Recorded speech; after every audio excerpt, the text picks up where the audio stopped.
أنتم تتهيئون للمعركة، تسمعون صوت المدافع، ومع ذلك تكون معنوياتكم بهذه الكيفية، ومع ذلك تكونون بهذه المعنويات، فوالله لم أقرأ في وجوهكم إلا علامات النصر والصمود. بارك الله بكم. أقول ليت الزمان يعود ويعود صدام، زيزوم صنديد العرب والكرامة، ويزيل كل من هو بايق وظلام، وأهل الخيانة والردى والرخامة. أو ليت يدري وش حصل داخل الشام، ولا عن أوطان العرب وانقسامة.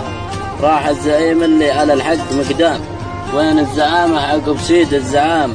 ما ظلنا كلمة ولا شرط واحكام، ولا ظلنا عند الأجانب مقامة.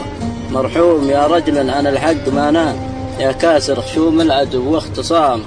جعل التراب اللي حوى راس صدام، يسقيه ربي من هماي الغمامة. يا الله عسى مسكنه جنات وانعام، تغفر له الزلات بيوم القيامة.